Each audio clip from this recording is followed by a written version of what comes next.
You're listening to Honey, We Made a Disney Podcast. Two friends since watching Free Willy at sleepovers, now dads reliving the Disney movies we grew up on with our own kids. I'm Eddie Ferguson. And I'm JB Waggoner. And on today's episode, we question the scientific qualifications of the galactic endangered species list as we review Lilo and Stitch. But before that, Eddie, how are you and the family doing? We are doing well. We just finished our first international camping trip as a family of 5. Wow. What does that mean? Tell me. Well, as you know, we're big fans of camping. And our 2 oldest kids, we both took camping at 1 month old. We could not do that with our youngest because he was born the middle of October. The day this episode drops will actually be his birthday. So happy first birthday to Asa. Happy birthday, Asa. And then, and then we moved to Costa Rica. We didn't have our camping gear, all of these different things. So we had not gone camping and we really wanted to go camping, especially for him young.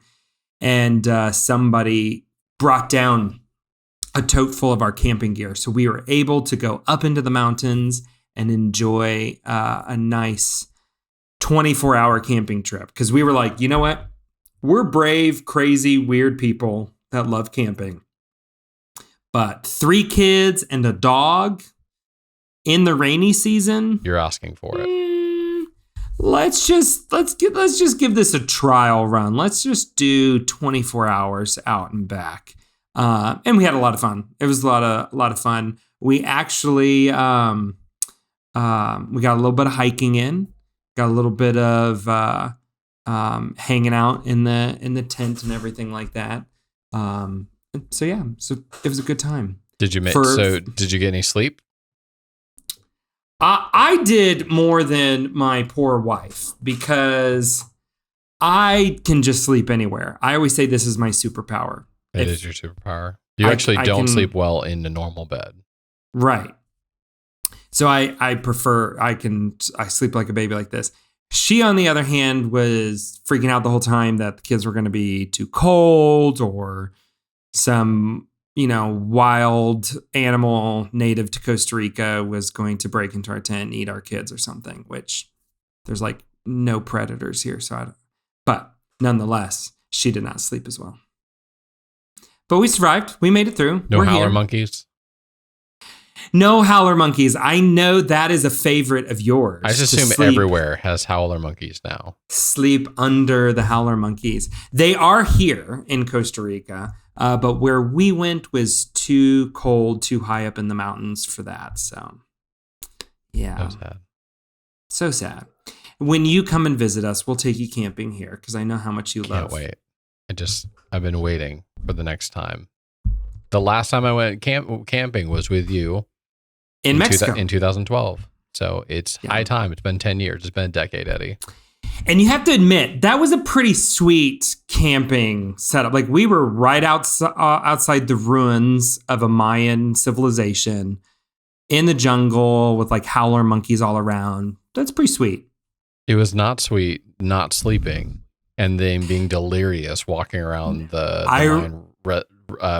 wherever we were that first time. I barely remember anything. Palenque was where we went. It was sweet. But yeah, you received the curse of me being able to sleep anywhere and then you couldn't sleep. So here I am over there snoozing and you were wide awake. I was so glad to have the hostel after that. That was so much better. So much better. But we saved a ton of money. Yes, we did. And in those days, that's what that was all about. But enough about me. Let's get to a little bit of Disney news. We don't have a ton out there. We've got a kind of a special surprise, some Ferguson Disney news, but let's start with an ode to one of our favorites, not necessarily Disney related, but Robbie Coltrane, aka Hagrid, passed away this week. Sad news. I'm sure that all the Harry Potter films are now the number 1 streaming item on a lot of different platforms right now. A lot of people renting it to honor him. Definitely would you say that he's the top side character in those films? I don't know how you necessarily put Dumbledore, if he's like a main character, if he's like a side character, but he's definitely like right up there. Yeah, he definitely would be. I always think of Robbie Coltrane was the only, to my knowledge, from all the like behind the scenes stuff that I've watched, was the only actor that J.K. Rowling specifically requested to play a character. Wow. She specifically said, I want him, Robbie Coltrane, to play Hagrid. So there was on that one. We had some other sad news. Angela Lansbury passed away this past week as well. I knew there was someone else. 5 days short of her 97th birthday. And Angela Lansbury is one of my favorites. Growing up, my mom is a big Murder, She Wrote fan, so we always were watching Mom still watches Murder, She Wrote all the time, even though she could probably quote it and knows who the murderer is on every episode.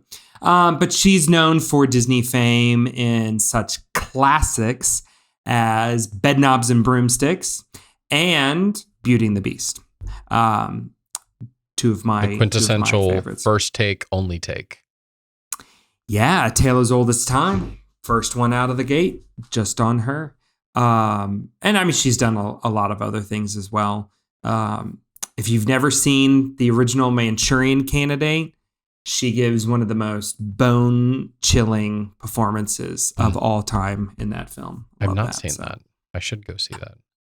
I think you would like that. Yeah. It's kind of an old school black and white psychological thriller, political thriller. It's really good. It's really good. You would think it's Hitchcock, but it is not. Yeah. And I heard her say this, and it was said in an interview, it's the only time she ever played a villain, like an out villain. Interesting. So yes, we lost Angela Lansbury as well. International treasure. Well, speaking of international treasures, She-Hulk has just finished up. What was this? She-Hulk. I don't know if I've ever heard of this. No, you haven't. Oh, you mean the Hulk? The Hulk, the She-Hulk. Oh, She-Hulk. Was this a show on Disney Plus? It was. I guess it was on here somewhere. This is the first time hearing of this. I feel like the horse is already out of the barn on this one. A little bit. Just a quarter mile. Just a quarter mile on a quarter mile track. So it's finished up its first season. Just finished up. Eddie has not watched this at all. So I just wanted to give you 60 seconds on whether or not you should watch this or not. And I'm also speaking to our listeners right now who most likely may or may not have watched it themselves too. Let's just remember, everybody, that the last Marvel TV show that JB told us we all needed to go out and watch that would change our life forever, the greatest thing since Iron Man, was Ms. Marvel. And we all see how that turned out. I waited till this was completely done to say anything. I just wanted to get all the way to the end of it before having any hot takes or any strong suggestions on it, because like you said, Ms. Marvel fell off a cliff immediately after I made those comments, and probably went off before then, but I just didn't realize it. But you know what? We love you anyway. Bless your heart. Yes. Bless your heart. Bless my heart. Bless all of our hearts. Anyways. So She-Hulk. If I was going to give a roaring suggestion for this film, one, it's different. It goes its own path, and just like all the other TV series, especially, it's very genre based. So you've got the courtroom like drama, outside the courtroom drama, all of those like kind of I don't even know what to qualify it as, but it's got its own feel, completely different than the rest of the TV series that we've seen. And it also breaks the fourth wall quite a bit, which I think is a part of what the shtick was in the comics as well. Not having read the comics myself, this is just what I've been told and picked up from talking with other people. So she talks to camera quite a bit throughout the series. The ending episode of this whole thing goes to another place that it's hard for me to say anything without spoiling it. I don't know that this show is necessarily awesome. Like, didn't know if I loved it. I had it on my second screen on Thursdays and Fridays when it came out and would just like watch the latest one. It started to grow on me. The characters I started to kind of be drawn in by them. Started to kind of enjoy it. I'm just going to go ahead and say it. This is the first bringing over of the Netflix heroes over from all of the Marvel series over there. So we start to see those characters start to come. Second one, because we've still got what's his name in. Never mind. We had Daredevil in. It's Spider-Man No Way Home. Spider-Man, but you had Kingpin and Hawkeye. Yeah, but both of those were very short-lived things. Okay. This is where we start getting a lot more of them. One of them specifically a lot heavier into this series. So to that, it's worth watching. And this last episode, Eddie, you just have to go watch it. Listeners, go watch. I'm not saying you should skip over to the last episode, but man, there's something I want to have more of a discussion about. And Eddie, I'm just dying for you to go see it. So if you start watching it and you hate it, just go to the last episode. We need to at least talk about that because there is a special appearance of a big name Marvel figure. How many episodes am I talking about here? Like what amount of commitment I believe are you asking of me? I'm asking you for you to try it. And then if you hate it, just go to the last episode.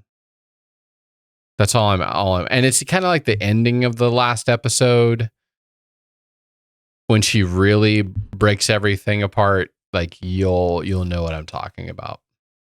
Okay. But you might just hate it no matter. You know what? You're probably just going to hate it. So what am I telling you? We're talking about 9 episodes. Is it 9 episodes? They're short. 9 episodes. They're short. Okay. They're like 30 minutes or less. I'll see what I can do. Oh, they're all like exactly 30 minutes. That's actually pretty impressive for what they've been doing, which has been all over the map. I wonder if they made them because that's the genre.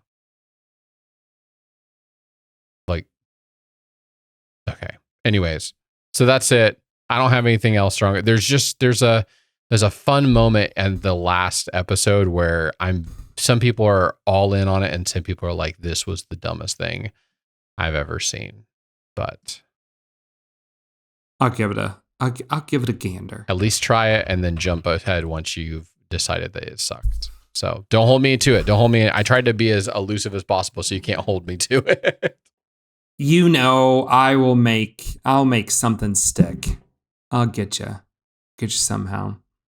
But Eddie, last but not least, you are going to make all of our listeners jealous, especially anybody who cares this much about Disney as we do. So let's just say this. For those of you who hadn't, I think I've mentioned it a few times. You've joked about it.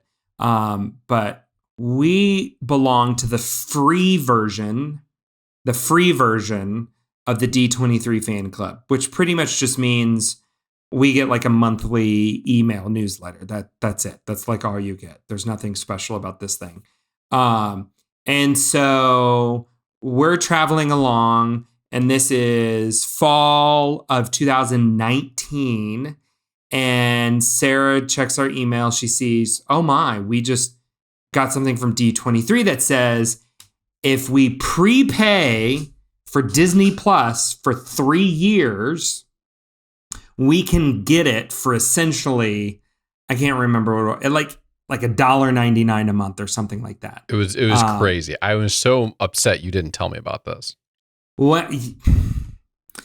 So we get it. And apparently we are one of the earliest subscribers to Disney Plus, apparently. And also because like we were on, we paid it all up front. And then also like we're on reoccurring payment for whenever it kicks back in. We know we like the product. We're going to use it. We got randomly selected for something Disney's calling the Disney Drop. We got a random email the beginning of September that said, thank you for being a loyal subscriber. We want to send you a box full of an estimated $150 worth of Disney merchandise. Insane. Free. Well, and what is amazing is we only paid like $150 in the first place for the 3 years. So maybe that's why they did it. $150. We're kind of looking at this going like, we did, it's all a wash or whatever. I mean, so it had like a random question, like, what are you? It was like fantasy, mystery, or adventure, something like that. And you picked one of those three and they sent you a box based off of that. We picked adventure. Of course. No shocker there, of course. And we've been waiting with bated breath because what we learned through the intranets is that the boxes were specifically themed to different movies. And so you might have gotten like a Cinderella themed box, or you might have gotten a, Spider-Man box or different things like that. Again, we picked adventure and we got a Toy Story themed box. Ooh. I know, right? So let me pull some of these items down. We didn't get the big box down because my parents just arrived and they packed it down as much as they possibly could. But we got quite the array of different items. Now, first of all, we got like this giant card, and JB can see this on the video that says Disney Plus and a little something about like, thank you for subscribing or whatever. And then on the inside is just a reminder of all the Toy Story things that you can stream on Disney Plus. If you forgot. Just in case you forgot. And I'm not going to lie, they fill it out a little bit with Forky Ask a Question, which I'm okay with because I love that series. They have a thing called Movie Charades, but this is what was most intriguing. Look at this, JB. They created Toy Story scene bingo cards for all four Toy Story movies, okay? Do you see these out here on the outside? And so in essence, what you do is you cut these cards out and you watch Toy Story together. And when you spot the scene that this little picture's from, you get to put a little token on there and you play Toy Story bingo as you watch it. Have you done this yet? No. I mean, we literally just got this like 2 hours ago. You're opening it as you go right now. Yeah, right? But I thought like, okay, that was nothing for them to come up with that and print that. Like, that was just kind of clever. We got Woody window clings where you can make Woody, and it's got all of his different members of his body just separated. And his different sayings and stuff that he says, of course, someone poisoned the water hole. We also got Toy Story lollipops, like giant, massive lollipops that you would buy on Main Street, USA. While Eddie's getting the next thing, if you would like to watch Eddie unwrap all of these things, you can go to YouTube and go to our Honey We Made YouTube account, and you can actually watch all of these things. So just plug in our YouTube channel there.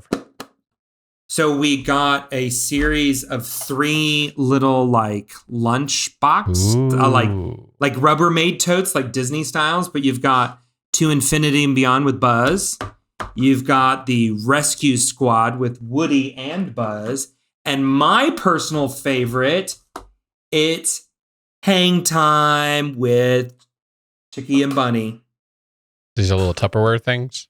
Yeah, like, I don't know. We're like, oh, that's fun. We got Toy Story playing cards, which I haven't even opened yet. Like a straight deck of cards, like a normal deck? Like a straight deck of cards. We've got reusable straws with 4 main characters, Woody, Buzz, Bo Peep, and Rex on them.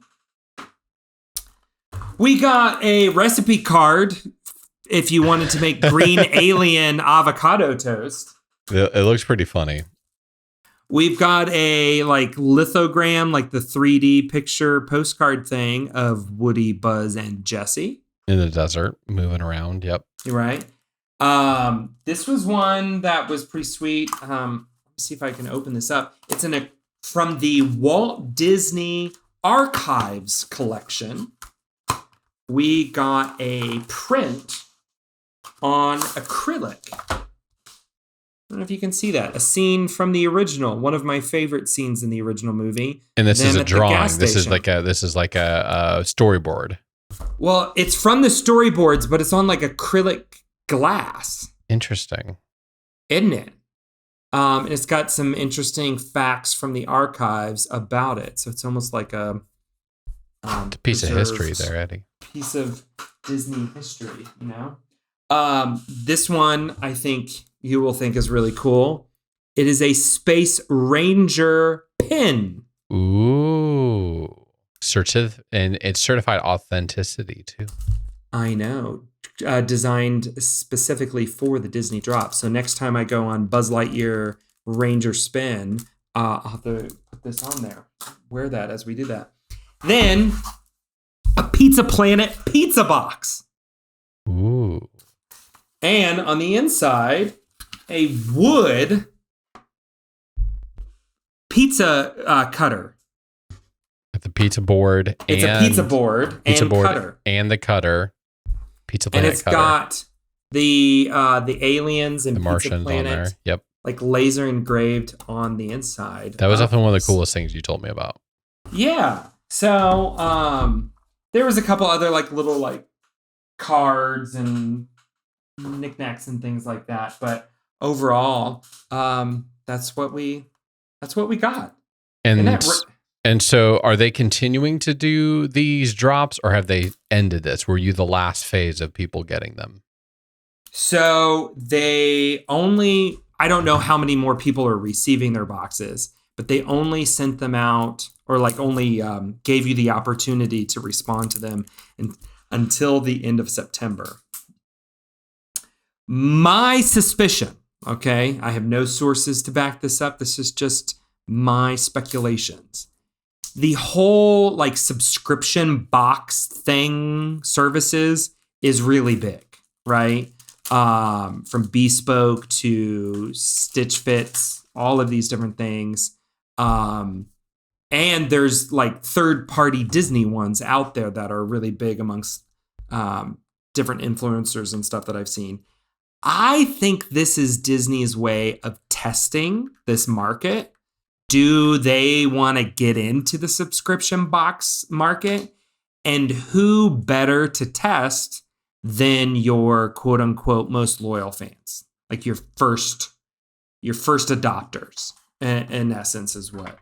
The hardcore Disney fans of my life are all were amazed at these things and also very mad that they weren't the ones chosen for it. I think overall it's a good test, but at the same time, I know that there's a lot of people that were mad that they were not the lucky few as you and your wife were, Eddie. I know. And, I wish everybody would get, and I mean, we were totally shocked. Like we just got it one day and it was like, oh, okay.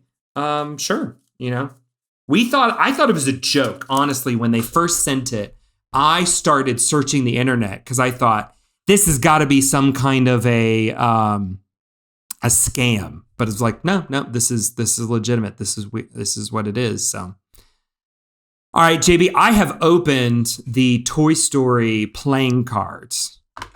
Who do you think is on the Jack? Which character would be on the Jack? Forky. No, it is Buzz Lightyear. Buzz Lightyear's on the Jack. Isn't that interesting? Jack. I was thinking the Joker. Joker.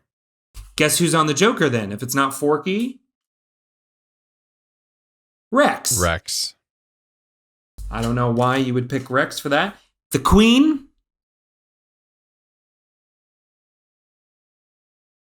Anytime. Bo Peep.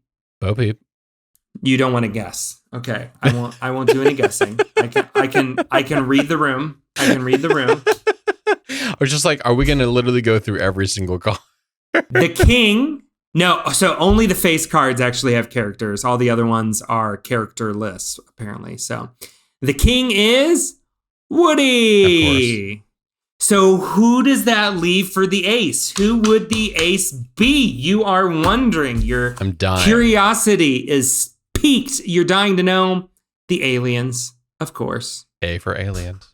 A for aliens, maybe, but yeah. So there you go. We were excited. We like Toy Story. Though since our Disney Tag episode a few weeks ago, there has been ongoing marital counseling. Once I learned that my wife doesn't like the first Toy Story. Oh, of course. Yeah. She specifically called it out as the most overrated. There's a lot of marital counseling that I'm sure you've been having since then. I had no idea. That was a discovery for me. If you haven't listened to that episode, I would like to say it was a mighty fine one. I thought it was a good episode. We're to celebrate our 2-year anniversary of the podcast. The Husbands and the Honeys episode. Husbands and the Honeys. It was fun. Our, 30 different random questions on Disney. The one and only episode we're ever going to get my wife on, and only because we tricked her and said Sarah was going to be on there too. So right. Though your mom wanted the video, and we didn't video that one. We didn't put out the video for that one. That was I couldn't get that as well. That was sacrifice to be able to get her on the podcast. Indeed. Promised her we would be in a video. We'll have to see if a Disney drop becomes a legitimate thing. Yeah, I don't know. I don't know what I think of these subscription box things, because you pay like these flat fees, and there's things in there that I'm not sure you would buy, or that you would want to keep. Like, this box is cool, super thankful, love it. Thank you, Disney. We're not being ungrateful. But I look at it and I go, I don't know if I saw any of these like in a Disney merchandise location. If I'm going through the Emporium on Main Street, I don't know if I'd be like, I have to have that. I have to buy that. The Tupperware, you're not gonna jump over some people and push some kids down to get the Tupperware? I don't know. It's hang time. That's a pretty sweet one. I do kind of want it. If I come visit, you might not still have it on your shelf after I leave. We'll have to hide that one away. It'll show up in the corner over here. But anyways, that is it for all the Disney news, and that is not why we're here today. We are here to continue talking about all the movies from 1988 through 2005, aka our childhood, and continuing that move. We are getting so much closer, Eddie. We've only got a couple years left on our march here through all of these films. And so today we are talking about the next installment in the Disney movies from our childhood, and that is Lilo and Stitch. Cue the Disney sound effect.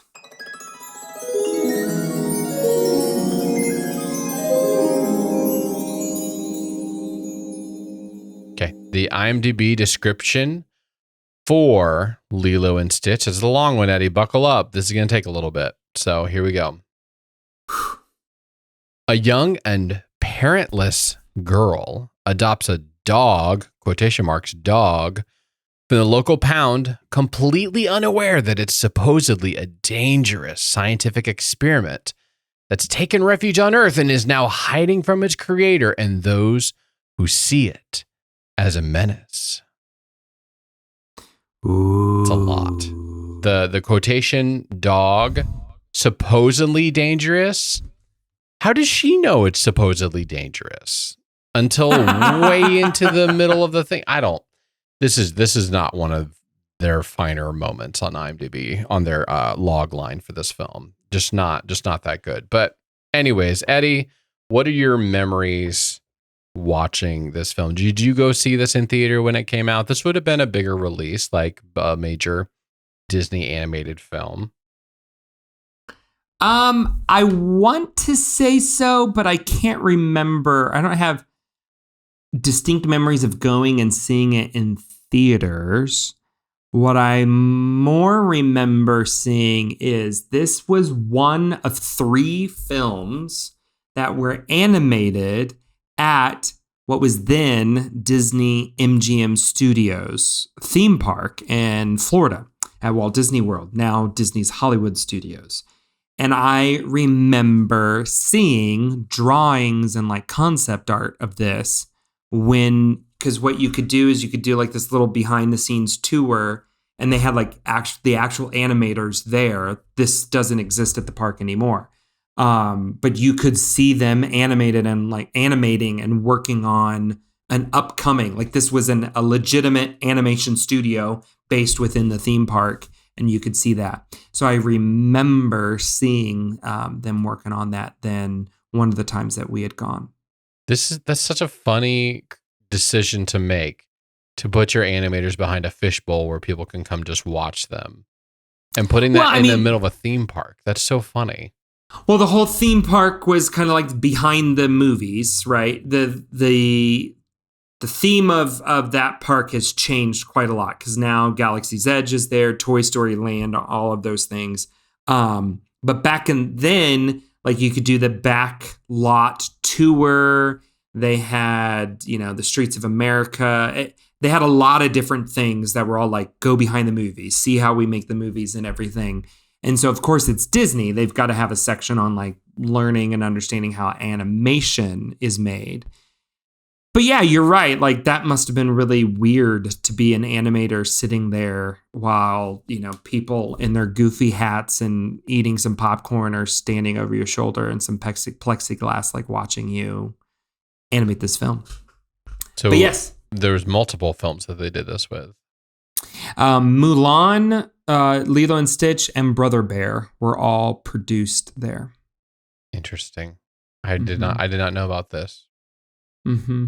And I mean, there was a few other pieces of other things that were like scenes or sections were made there, but these 3 whole movies were done there.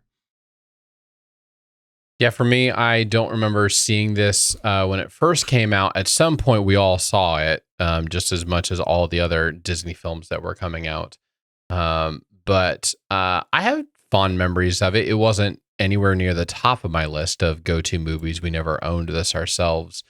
It was just a fun alien comes to Earth, fish out of water story back at that time. I don't know that I had a lot of strong pull to continue to watch it or anything like that. For some people, it is one of their favorite films for sure, because it is a very different film. Even the artwork that on IMDb for this has Stitch sitting on the ground, just chilling there with a dog tag on, and all of the more famous, especially 90s characters. There's a couple other older ones in there too that are just like the genie looking in like shocked face, looking down at Stitch, because he is just the weirdest creature that has been created by Disney.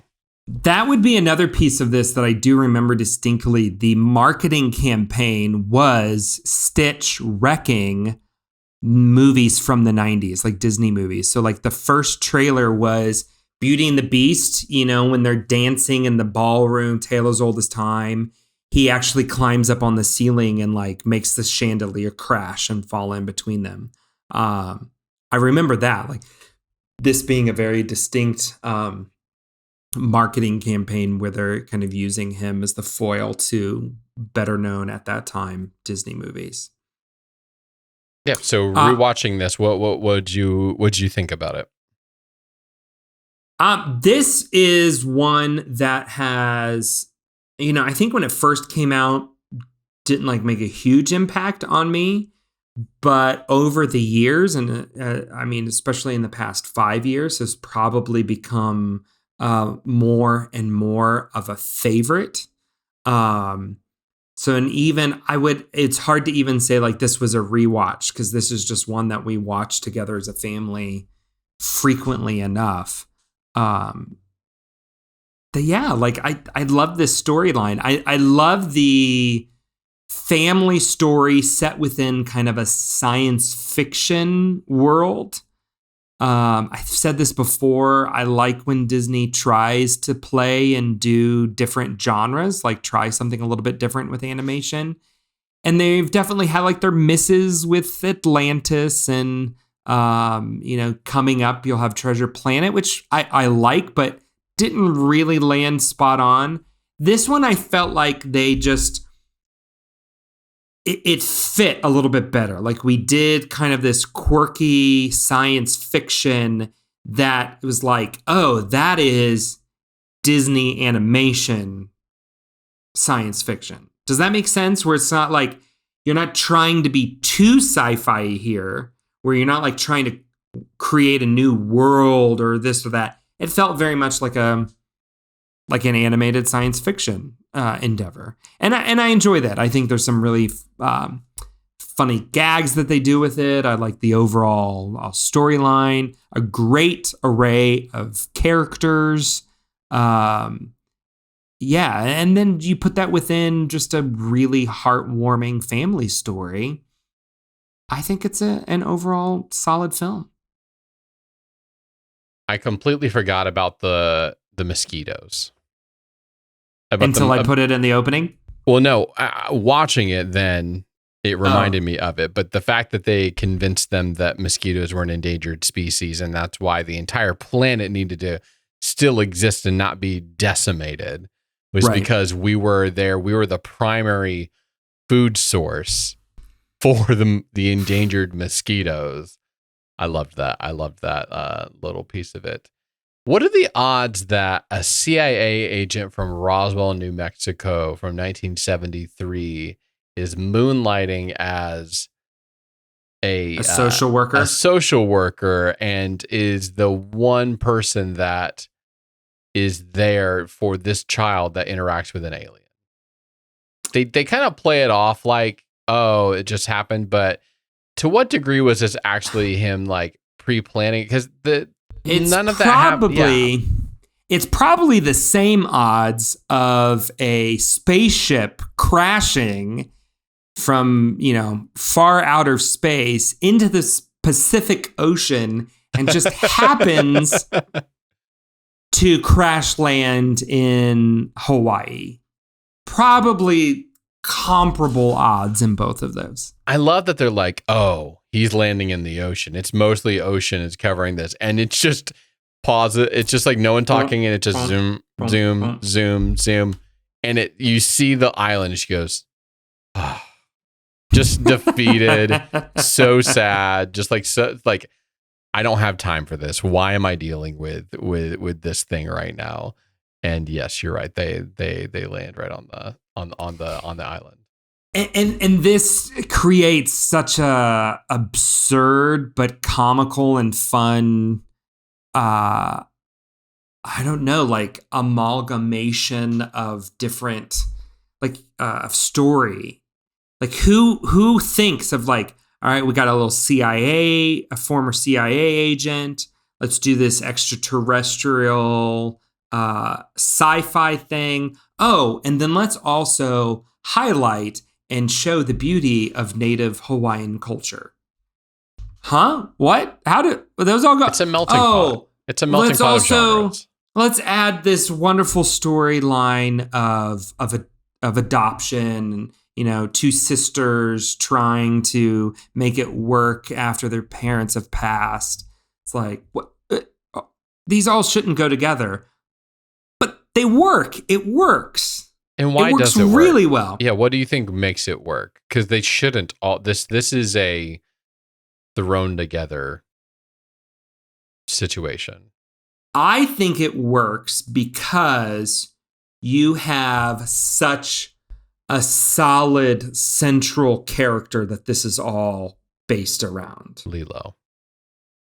Or Stitch. See, I was going to say Stitch. Ooh. One, Disney could not have created a more perfect character for merchandising. Right? I love how, Wikipedia calls him a blue extraterrestrial koala-like creature. Okay. better known as Experiment 626. I think so much of this builds around Stitch. I have to admit, I think Stitch is one of my favorite Disney characters. We do Disney pin collecting. And one of the things that we've chosen to do is like each member of our family collects pins of a specific Disney character, not just like randomly collecting Disney pins, but of a specific character. And I collect Stitch pins. So I have Stitch on Tower of Terror. I have, Stitch in the spaceships from Tomorrowland, like all of the different Disney pins that include Stitch. Those are the ones that I look for and collect. Because I think he's a fantastic character. He's one of my favorites.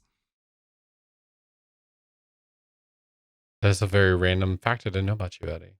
You collect Stitch pins. That's a choice. That's a very specific choice to go Stitch. It is, and I don't. Do you see yourself in Stitch? Is that what the deal is? Is that the psychograph on this? Do you feel like a Stitch, Eddie? Do you feel like a Stitch out of water? A case could be made. A case could be made for that, but no. And it's funny, as I went, like I've discovered. Oh yeah, I'm like gravitating, collecting all of these, and why am I doing that? I don't know if I would say he's like. It's one of my favorite Disney movies, but I really like him as a character. And if you go into Disney parks, you see him everywhere. There are plushes, t-shirts, you name it. They market the living daylights out of this character. 4 arms or just 2? Mostly just 2, because that's how he lives. He only busts out the 4 arms when he actually has to. So this movie plays a certain type of humor that I know that I just love so much. And it's the humor where people are oblivious and doing the completely wrong thing over and over again. The entire scene with her trying to just have an assemble. I felt so bad for the older sister. She's trying so hard to do what's right, to just come home, just picking up her sister in that opening section from school, and she's been a pain, and she's just trying to, and then the social worker's just waiting for her. She's trying to like unnail the door to get inside, and and Lilo is just flopped on the ground listening to sad Elvis music, and it just like it would drive me insane in some moments. Or like, just be normal, which she's not. She's a special little girl. And then you start to really feel for the girl, and she's just a quirky little kid who has her own way of doing things, like and takes it like really drawn towards. She is the human version of Stitch in her own little way. But it still made me so frustrated for the sister, and I was like, the older sister, I'm like, I get you, and I'm so sorry that you're having to deal with this and trying to grow up faster than she had to be and being a parent to her own sister. I love the line where she says, I like you better as a sister than a mom, and you like me better do you like me better as a sister than a rabbit? That whole exchange they have, that heart to heart, you get it. Like, man, this is, why don't you sell me and buy a rabbit instead? Like, I felt it was such a hard moment. Her older sister having to just like corral her, also just trying to keep her from being taken away and stuff. And she's just not helping whatsoever. And it's just sad. I agree with you. I think like the whole way through you feel for Nani and like, are rooting for her, and you're like, no. And the beginning of the film, I can't stand Lilo. It's just brattiness or whatever. But I think what you're touching on is probably why this movie works so well. Is there's a ton of heart like in the center of it, and you feel for these characters. Real stakes right up front. About to lose the sister. Yeah. And you forget at all, like that he's an alien, really, or that this is a somewhat sci-fi film. Like that quickly gets taken to the back burner. Like you have the opening sequence, which is very science fiction heavy, but then we come to Hawaii, beautiful opening sequence of animation in Hawaii with that song. And then when you realize the stakes in the story between Lilo and Nani, boom. I mean, the hook is in there. It is set. You care about these characters. And you begin to feel frustration even with Stitch, right? Because yeah, he's cute and adorable, and you're like, oh, this is a fun little character. But then you realize he's really messing up with this. And you, as the audience, at least for me, begin to kind of go, just get rid of him. You know, like you start to doubt your love for this character. Then you see this huge arc in him as well, and an arc in Lilo. I think that's something we've talked a lot about here. Of the most compelling characters is you care for them right up front. The stakes are heavy. And then you see them go through a big change, big arc. And those are strongly present in all three of those main characters. Few moments I love. One is the meme, basically a living meme, the screaming into the pillows when both sisters are just screaming straight into the pillows. 100%. That's exactly. Yes. That's how I felt watching all of those scenes. But definitely the most heartfelt one of the most heartfelt moments is when she pushes the sister out of the room, closes the door, and then she's praying to the fallen star, to the star, whatever that she thinks is happening. And she's praying for her friend, and she wants someone who won't run away and maybe an angel. It was like, this is like Angels in the Outfield all over again. Just like hoping and praying for the dad to come home. It's like, oh, maybe she can have all of the mean girls at school. Hated them so much in this. And you're right, it's that sense of like, at times I'm screaming into the pillow, and at other times I'm trying to wipe away tears from my eyes because it's so emotional. It is a Hawaiian roller coaster ride. Hey, I see what you did there. Hey. Clever. This movie also does a great job of just like sprinkling these funny little things in there that are so random. I love the use of Elvis in this movie. Like, yeah, what a choice. Like a solid choice that doesn't make sense when you first pitch it out there, but the way that they execute it. Of course, this little girl's going to be a huge Elvis fan, and then all of a sudden, Lilo is as well, which is Stitch is as well, which is probably one of my favorite Disney parks walk around characters. A lot of times during Halloween, they will bring out Stitch as Elvis. I've not been able to meet Elvis Stitch. That is on the Disney bucket list. I can see you losing your mind for it. Oh, for sure. I also, so random, but Lilo's collection of pictures of overweight people on the beach. The photos are great, and there's no payoff. It's just it's there, and then you move on. It just helps round out her character as, okay, she's a very eccentric girl who doesn't fit in with all the other girls around her, and it just kind of sets up the heart of this so much. But it is really, really well done. I also like the Dr. Jumba Jukiba, if that's his name, or Agent Wendell Pleakley, the two aliens that are initially set to go capture them. And they've just got a kind of an interesting little two comedians banter type of feeling to them that are very interesting, very watchable. It's a very interesting choice to have them like go down there, and immediately Stitch knows they're after him, and they're just chilling, waiting for the right moment to strike, and they're just like around all of the time, instead of being like, oh, when are they going to catch him? It's like, oh no, they're just here, and they're just waiting for either Stitch to give up or the right moment to where nobody is there.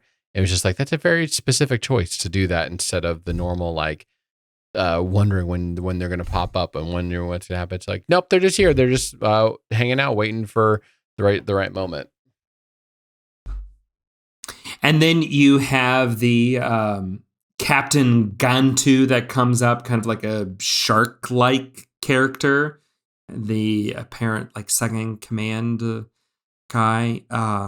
And so you've got these great kind of chase sequences. The climax, the finale of this, I thought was very, very compelling, like very moving. When Lilo accidentally gets caught and then Stitch is going after her, all of those different things, where you really begin to see the change in his character and that arc kind of coming around to the other side.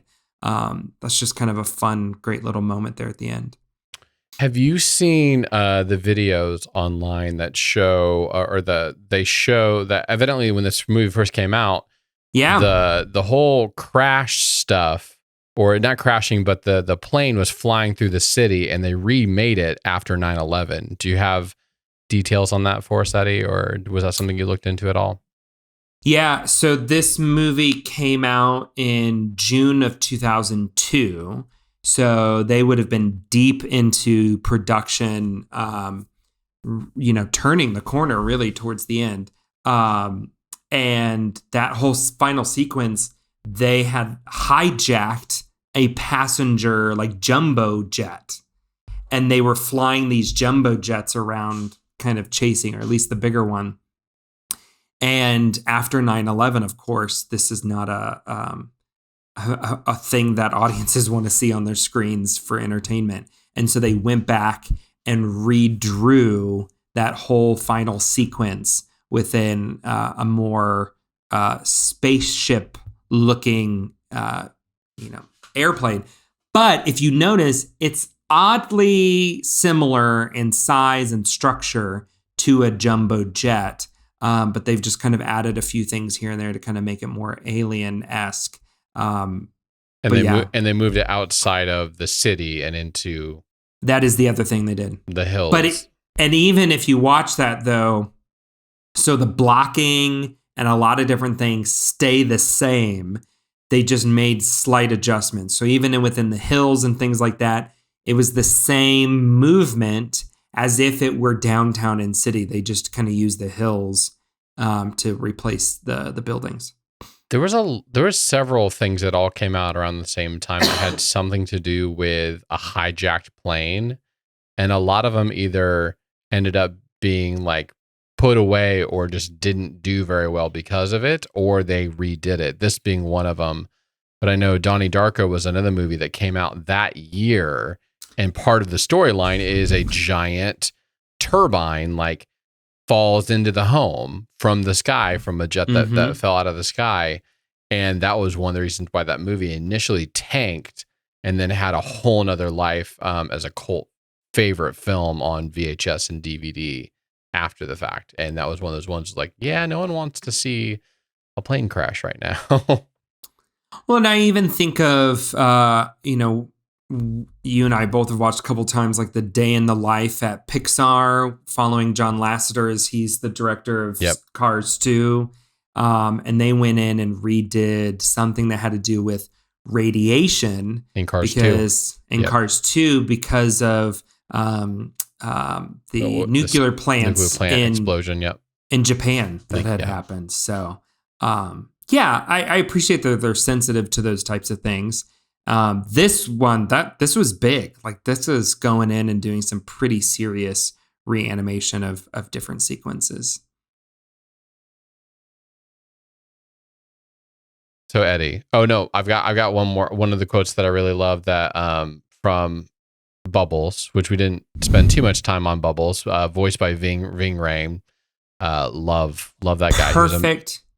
Perfect character. Perfect choice of voiceover artist for him too. Just perfect voice. Perfect. Yeah, like the whole CIA agent becomes social worker. Owen, let's name him Mr. Bubbles. Like, thank you. Thank you for all of that. Like, yes, that's what I want in all of this. Yes. And he's the one that convinced them that the mosquitoes are endangered species. There's a little bit of this is a little far-fetched on him being the one that is with the child. That, like, I was expecting there to be more of a tie-in, like if he would have come in after the animal came, then it would have been a little bit more like, oh, he saw what's happening and stepped in or whatever. But the quote that I love from him is, "You have been adrift in the safe harbor of my patience, and I'm losing my patience," or something like that. He's like, you're about to be outside of it, and we're gonna have to move it. But then also you need to think about what's best for Lilo, even if it's without you in the picture. I'm like, oh, he's so right, but it's also so scary. I'm so afraid right now. So just wanted to add that little nugget in that I really loved. I love all the random movie quotes that I can write down.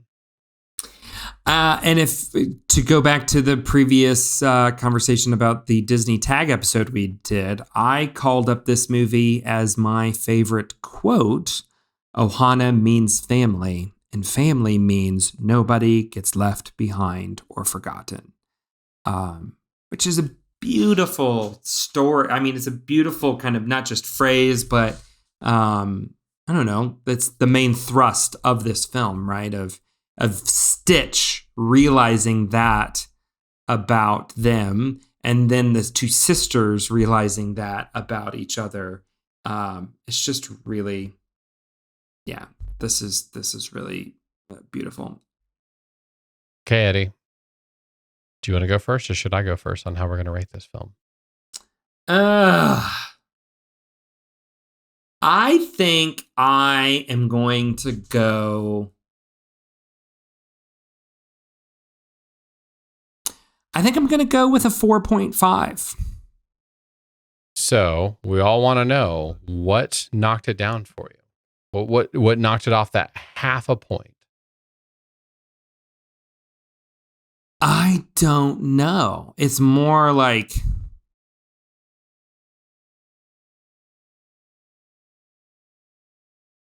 it just doesn't hit all the way up.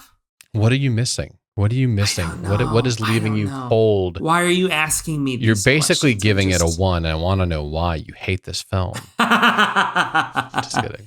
You'll come out of here and just be like, man, it was a terrible. We're going to watch it again. It's terrible.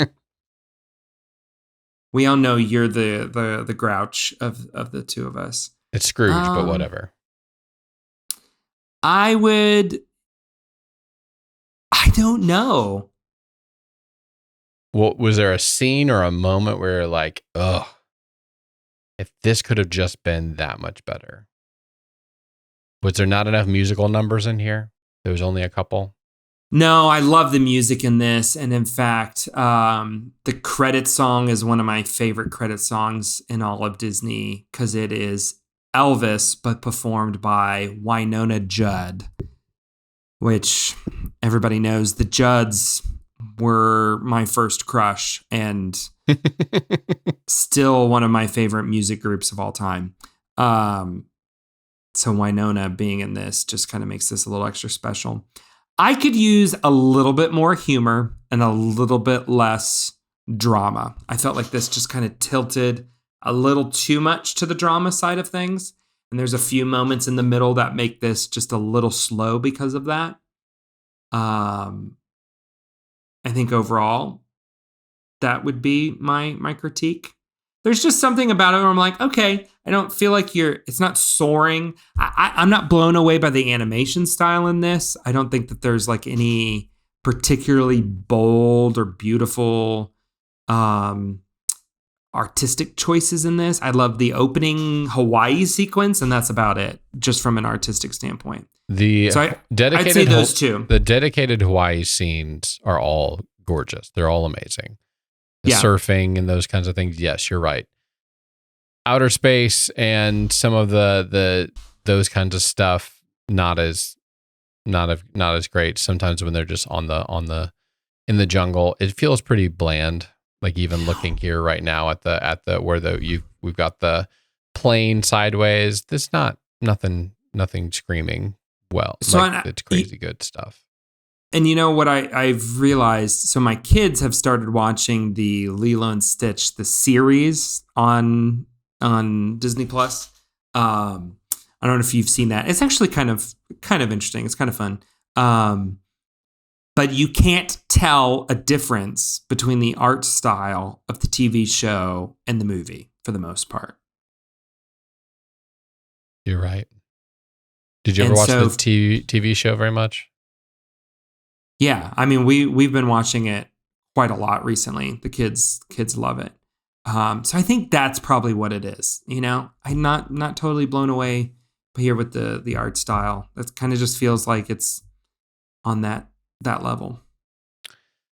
So I'm going with a 4 myself for this. It's solid, great characters, great setups and gags, but because of how annoying is probably the right word Lilo is in this, and Stitch and that type of humor, I'm like, come on guys, just do the right thing. It doesn't make me want to rewatch it a lot. Like, I don't have a strong desire to keep rewatching it as much as you guys do. I wish I would have watched this with my kids instead of just watching it myself, because I was running out of time for the podcast. I think they would have really enjoyed watching it because it hasn't been something that we've watched ourselves very much, and we should, because I'm sure my son would love all of the gags, all of the things that I find annoying, he would love. Yes. My kids love this movie and ask for it. And that's in part why we started watching the TV series, because it's a little more of the gags and things like that. But it's only in, 20-minute increments instead What's of the a full. show called? Lilo and Stitch, the series. Okay. Gotcha. Yeah. We're have to turn that on. So yeah, so that's why I'm going with the 4. I still think it's one of the better films that we've watched, and a lot of it is because of the heartfelt nature of it, but it does get super serious, and it does kind of find me a little, it's that Mr. Bean humor, Eddie. You know me, I always gotta hate on Mr. Bean as much as possible. So let me ask this question. All right, you ready? I'm going to take this a little bit different. You had the Disney Renaissance, which ends at what? Ends at Tarzan? I think so, right?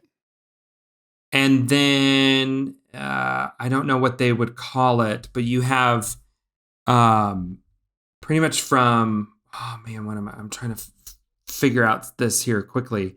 But starting with Dinosaur all the way until you hit post Chicken Little. I'm trying to figure out.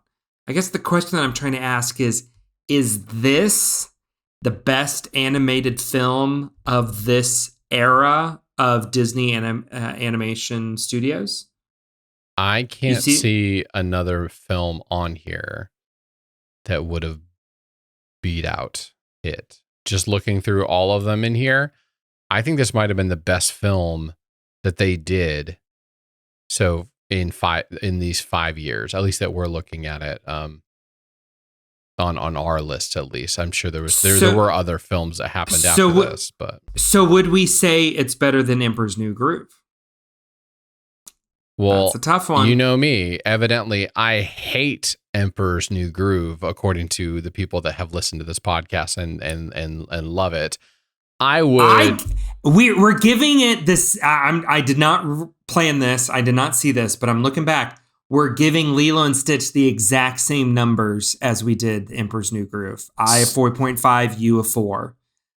The eternal grouch that you are. Well, so the difference is the Emperor's New Groove has a ton of quotable lines, and I would say not a great central character in Cusco. Like he's not the best part. You're gonna retread your danger ground. I'm gonna retread the danger because he doesn't have any sort of like arc or change, or he just gets mildly less mean.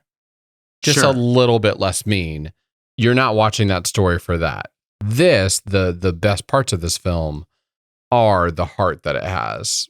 So it's a completely different thing. And the other one is just way funnier. Like The Emperor's New Groove is way funnier than I find this film to be. It's a completely different type of humor. So they're not the same movie, but they kind of do end up in the same spot. I would still rather watch The Emperor's New Groove more than I would Lilo and Stitch. Okay. I would call them neck and neck. Us tying these makes sense in my head now that I look back on it. Well, Lilo and Stitch is more of a classic Disney animated film. Emperor's New Groove is, we need to get this film out because we have a contractual obligation to McDonald's. So go make something. And this is what happens when you have those comedians in charge of it. This Wikipedia section says Lilo and Stitch, an offbeat comedy drama, that's a great way of describing this, became the studio's first bona fide hit since Tarzan upon its summer 2002 release, earning $273 million worldwide against its 80 million production budget. Okay. So there you go. There you go. And with that, your life has been forever changed by another episode of Honey, We Made a Disney Podcast. Be sure to subscribe wherever you listen to your other favorite podcasts. And while you're there, please give us a 5-star review or share it with your best friend. You can also check us out at honeywemade.com, where you can see our full movie list as we continue to go through all of our Disney movies from 1988 to 2005, which is our childhood, including next week's when we review a movie I didn't know existed till I had to write it in here, which is the Country Bears film. Did not know existed. We've got a lot to go in on that one. The beginning of the Disney parks coming into films. Thank you for listening, and remember, Ohana means family, and family means nobody gets left behind or forgotten.